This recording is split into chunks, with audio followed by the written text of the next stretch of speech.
அந்த காணொலியோட இது ரெண்டாவது ஒரு வீடியோ தாங்க இது. இந்த வீடியோ வந்து நான் எதனால நான் சொல்றேன்னா, அந்த கோயில்ல இந்த இடத்துலதான் கற்பூரத்தை ஏத்தணும் அப்படின்னு சொல்லி ப்ராப்பரா ஒரு போர்டு இல்ல. அந்த கோயில்ல வெளியே ஒரு சட்டி இல்ல. சரி, இந்த சட்டியில் கோயில்ல தான்ப்பா ஏத்தக்கூடாது. நான் என்ன சொல்றேன்னா, கோயிலுக்கு வெளியே ஒரு சட்டி வச்சிருக்கீங்களா, இங்க வந்து கற்பூரத்தை பொத்துங்கன்ட்டு. நான் என்ன சொல்றேன்னா, இந்து தர்மத்துக்கு இந்து சனாதனத்துக்கு ஆப்போசிட்டா ஒரு கோயில்ல கற்பூரத்தை பத்த கூடாது அப்படின்னுங்கிற ஒரு ரைட்ஸ் உங்களுக்கு யாரு கொடுத்தா? நான் என்ன கேக்குறேன், நீ சொல்றதுக்கு நீ அந்த கோயில் பூசாரியா? அந்த பூசாரியும் நீ கிடையாது. நீ திருவாசகம், திருஞான சம்பந்தர், அப்பரு, மாணிக்கவாசர் இந்த மாதிரி நூல்களை படிச்சுட்டு நீ பூசாரியா அந்த இடத்துல இருக்கியா? ஆனா ஒன்னே ஒண்ணு நான் சொல்றேன், இந்த விஷயத்தை நான் பெருசாகனா பெரிய பிரச்சனை ஆயிரும்.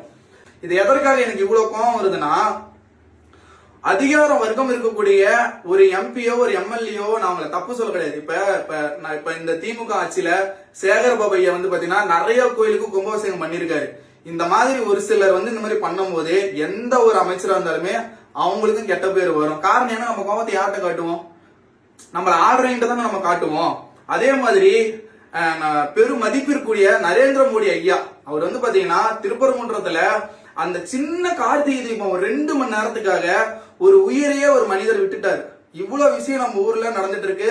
பிரதமர் முதற்கொண்டு தீப ஒளிய அவ்வளவு பெருமையா நம்ம பார்த்துட்டு இருக்கோம். அதாவது நெருப்புங்கிறது வந்து பாத்தீங்கன்னா சத்தியத்துக்கு கட்பட்ட இந்து சனாதனம், அதாவது பாத்தீங்கன்னா இந்து சனாதனம், அதாவது நம்மளுடைய உரிமை, நம்மளுடைய பாரம்பரியம். நான் சொல்றது புரியுதுங்களா? அது வந்து யாருகிட்டையும் விட்டு கொடுக்காதீங்க. இது கோயில்ல உங்க கிட்ட கற்பூரம் ஏத்தக்கூடாது அப்படின்னு சொன்னா நீங்க என்ன பண்ணுவீங்க? அதே மாதிரி சிம்பிளான ஒண்ணு நான் சொல்றேங்க, ஒரு கோயில சுத்தமா வச்சிருக்கணும்னா அந்த கற்பூரத்தை ஏத்தி தான் அந்த கோயில் கெட்டு போகுதுலாம் கிடையாது. சரியான டைம்ல நீங்க பூஜை பண்ணணும், சரியான மந்திரங்களை நீங்க சொல்லணும், திருவாசகமா இருக்கட்டும், தேவாரமா இருக்கட்டும், இந்த மாதிரி எல்லாமே சொல்லணும். தில்லை நடராஜரு தேருக்கு வெளியே வரும் போதுங்க, கற்பூரமா இருக்கட்டும், பந்தமா இருக்கட்டும், நெருப்பு ஒளியில அவர் வெளியே வருவாரு. அந்த மாதிரி இடத்துல நீங்க போய் 3000 வருஷம் 4000 வருஷம் பழமையான கோயிலே நம்மளுடைய பாரம்பரியத்தை காப்பாத்துறதுக்கு அந்த ஒளி தான் முக்கியம். சொல்றது புரியுதுங்களா?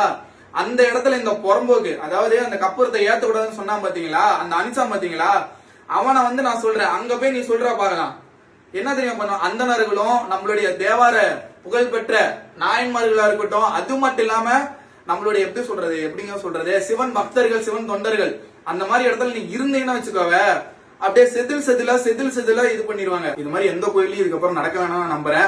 இது வந்து எல்லா பூசாரிகளையும் நான் மென்ஷன் பண்ணி நான் சொல்ல, கடவுளுக்கு இணையான பூசாரிகள் எத்தனையோ பேர் இருக்காங்க, அவங்களுக்கு நான் பெரிய கும்பிடு நான் போடுறேன்.